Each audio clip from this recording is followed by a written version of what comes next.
David Sofair, I'm going to come to you because the latest that we have is coming in from Harvard right now. They've taken the war to Trump, it appears. Of course, it has been building up. Pressure points have been made. But who's going to back down? Because we do know that a Californian court has already stepped in, at least in some of the cases. And you have Judge White there, if I'm not mistaken. He has said that the U.S. administration has wreaked havoc in the lives of the plaintiffs and international students. This is what one of your judges has to say. What next, David Sofair? Will the Trump administration blink?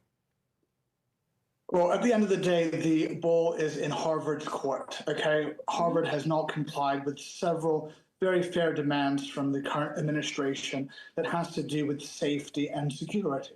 So they decided not to comply, and in typical Trump fashion, they are now met with sanctions and consequences. The idea that we are not going to follow the law here in the United States and then just get away with it is unbelievable. What's happening in Harvard is you have, it's run by people on the very, very far left, and the whole administration there are never Trumpers.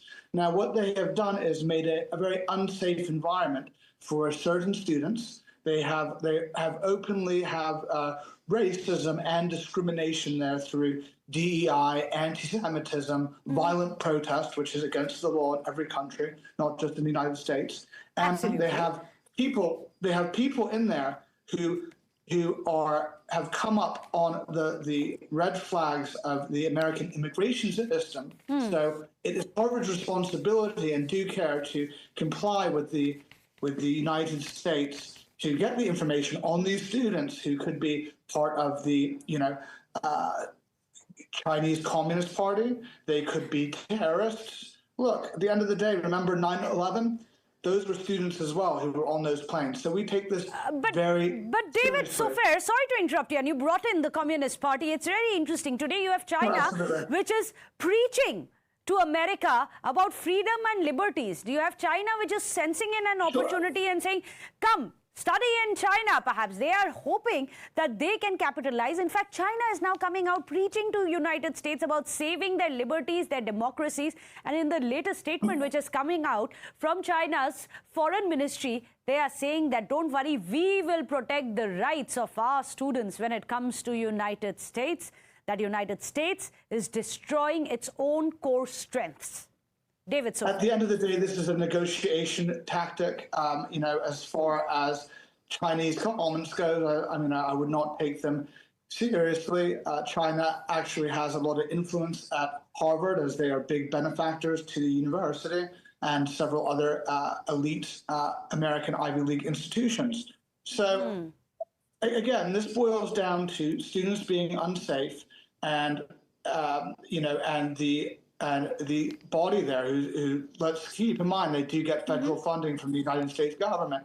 They are not compliant. So this is the retaliation. So there's a retaliation, and ultimately it's a good thing. Let's make college campuses safe. Let's make it fair. And remember, for foreign students and all that stuff, it's a privilege and not a right. So it's time for these universities to take some accountability and stop all this nonsense on American college campuses, preaching hate, preaching anti-Semitic values, preaching racism through DEI and diversity and violence.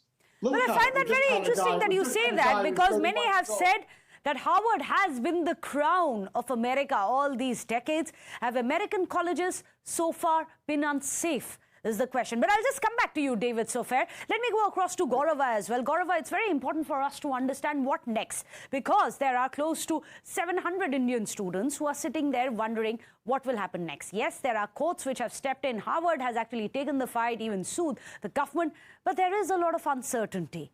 What happens for the Indian students who are still studying? Because most of them, I believe, are graduate students. They are still in between their courses.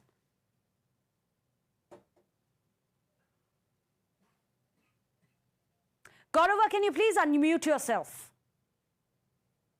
Yeah, my apologies.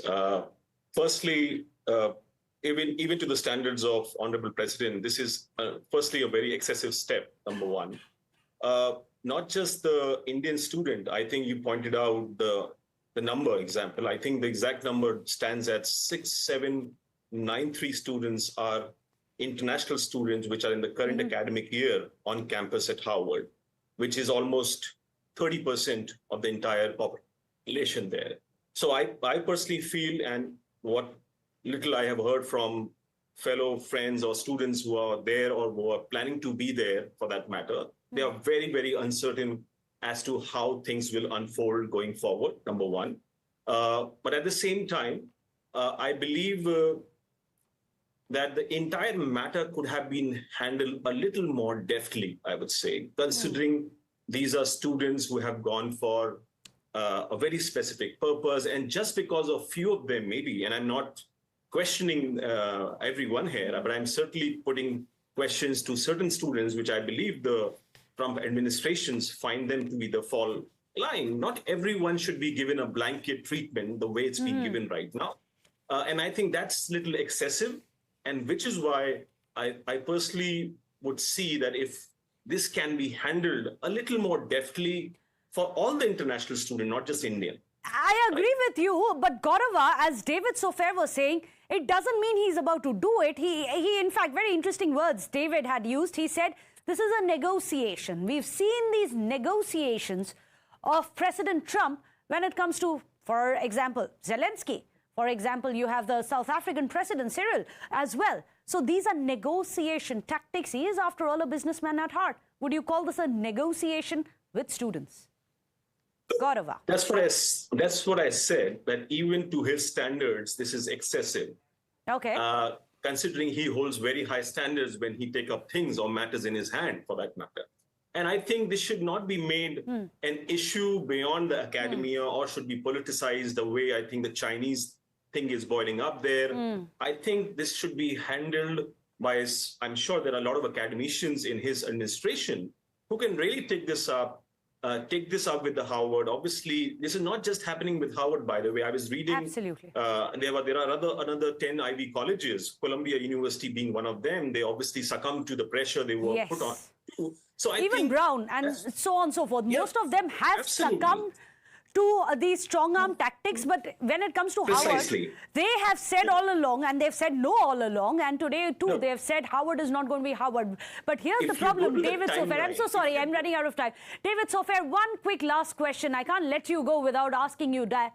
Do you think Howard will be Howard without the international students? Will America be America without international students? How about this? America will not be America with violence and crime and civil discourse and muzzling and suppression of freedom of speech. And that should be the narrative on this program. And it's really a shame what's happening in the Ivy League. We're actively cleaning up the whole thing.